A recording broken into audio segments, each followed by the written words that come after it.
I know what you're thinking. You've seen the BBC documentaries. You've watched David Attenborough whisper about the majesty of the wild over a slow-motion shot of a gazelle getting its throat ripped out. We've all been gaslit by the Disney-fied version of nature where every animal is a misunderstood floofball just waiting for a belly rub. Newsflash, nature doesn't want to be your friend. Nature wants to use your femur as a toothpick. We live in this cozy, tech-filled bubble thinking we're the apex predators because we have Wi-Fi and air conditioning. But the truth is, without a gun and a thick wall, you are nothing but 160 pounds of slow-moving, poorly armored protein. You are a walking, talking, screaming hot pocket. And throughout history, some animals didn't just realize this. They made a fucking career out of it. Today, we're looking at the biological nightmares that decided humans were the tastiest thing on the menu. These aren't just incidents. These are professional, high-volume serial killers that make Ted Bundy look like a literal amateur. Before we dive into the bloodbath, do me a favor, smash that like button and subscribe. Because if you don't,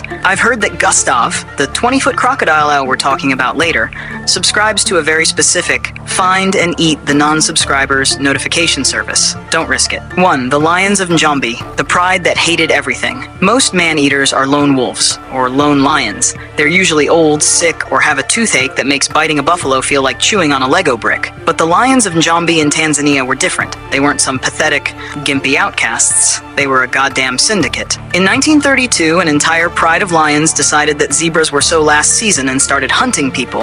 And they didn't just kill a few tourists. They racked up a body count estimated between 1,500 and 2,000 people. Think about that number for a second. That is the entire population of a small Midwestern town, just digested. They were led by a witch doctor, according to local legend, but in reality, they were just hyper-intelligent killing machines that realized humans are much easier to catch than wild beasts. They didn't have to chase you for miles. They just had to wait for you to go to the bathroom. They were so efficient that the British government had to send in a legendary hunter named George Rushby. It took him years to stop them. He eventually killed 15 of them, but not before they had basically turned a massive chunk of Tanzania into an all-you-can-eat human buffet. Nature isn't beautiful, guys. It's a fucking horror movie with a budget of 0 and a body count of all of them. 2. The Champawat Tigress, the 436 Club. If the Njombe lions were a corporate hit squad, the Champawat Tigress was the John Wick of the jungle. This one female tiger killed 436 people in Nepal and India in the early 1900s. Let's put 436 in perspective.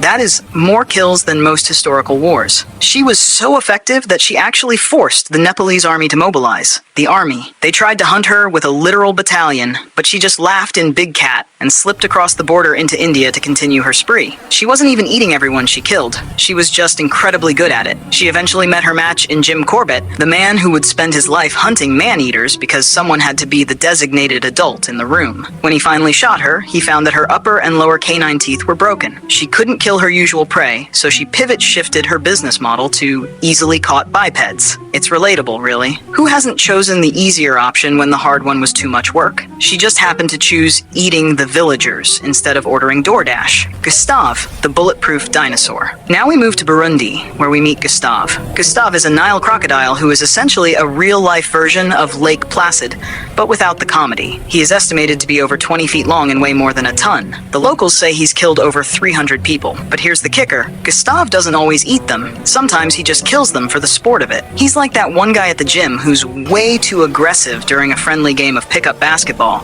except instead of a traveling foul, he drags you into the Ruzizi River and does a death roll until you're a human smoothie. Scientists have tried to catch him. They built a 32-foot trap with a live goat inside. Gustave just swam around it, probably giving them the middle claw, and then ate the goat later when the trap failed. He has 3 bullet scars on his body. People have shot him with AK-47s, and he just kept going. He's essentially a biological tank that decided the river belongs to him and everyone else is just trespassing in his kitchen. The 4. The Panar leopard, the silent opportunist. Leopards are the ninjas of the animal kingdom. If a lion is a sledgehammer, a leopard is a poisoned needle. The Panar leopard in India was the absolute master of this. During the early 20th century, this cat killed over 400 people. Most of them were taken right out of their own homes. Imagine you're chilling watching the 1910 version of Netflix, which I assume was just staring at a candle, and a 150-pound spotted nightmare leaps through your window and drags you into the dark. The Panar leopard became a man-eater because of a flu outbreak. There were so many bodies being dumped in the jungle that the leopard got a taste for human flesh without having to work for for it. Once the flu stopped providing free snacks, the leopard realized, hey, the living ones are basically just the dead ones, but with more screaming. It was a classic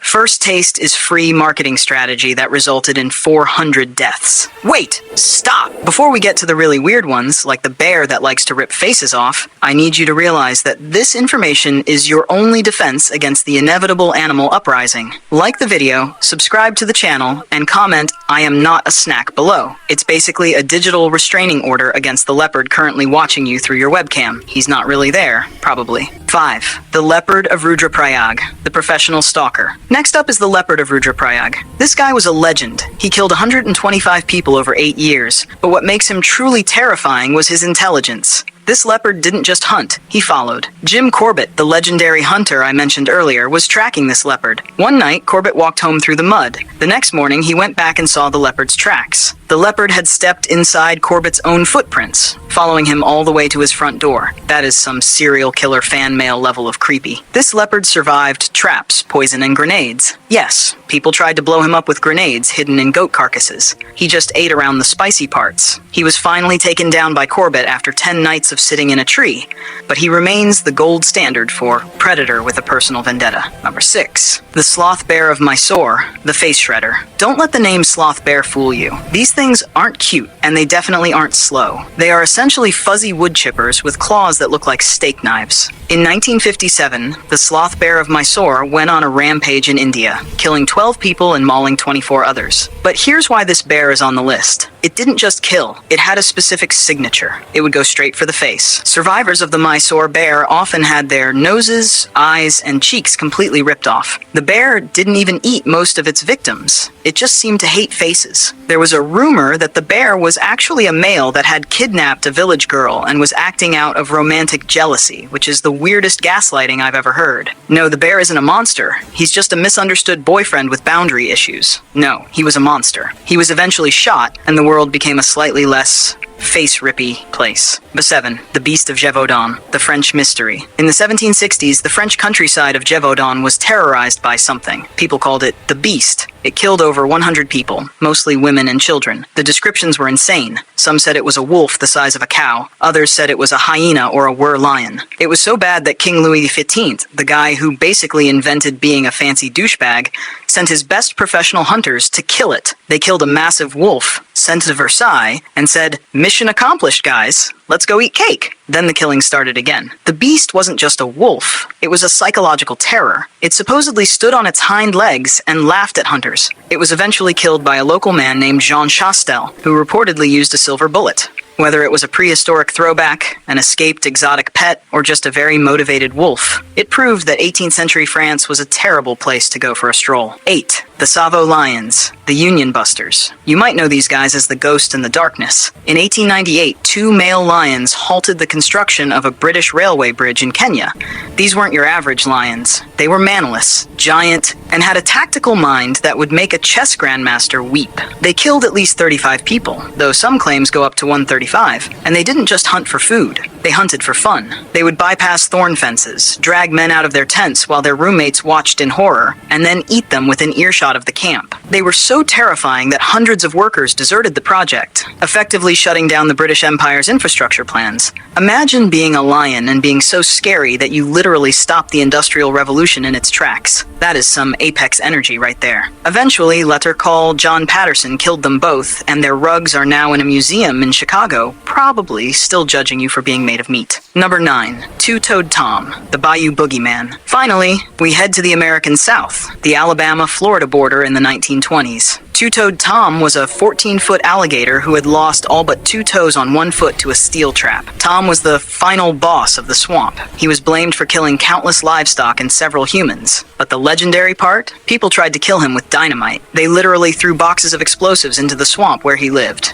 After the smoke cleared and the water settled, Tom just swam to the surface, let out a massive roar, and went back to being a prehistoric dickhead. He was never officially caught. He just became a legend, a reminder that some things in the water are older older, meaner, and much more explosive resistant than you are. The moral of the story? You're not the main character. So, what have we learned today? Nature isn't your mother. It's not your friend. It's a cold, calculated system where you are just a collection of calories that hasn't been harvested yet. We walk around thinking we're the kings of the world, but all it takes is one tiger with a toothache or one 20-foot crocodile with a grudge to remind us that we are incredibly soft and delicious. The next time you see a cute animal video, just remember the sloth bear of Mysore. He thinks your face looks like a very breakable panada. Before you head out to nervously lock your windows, make sure you've liked and subscribed. If we hit our goal, I might actually show you how to survive a lion attack. Spoiler, you don't.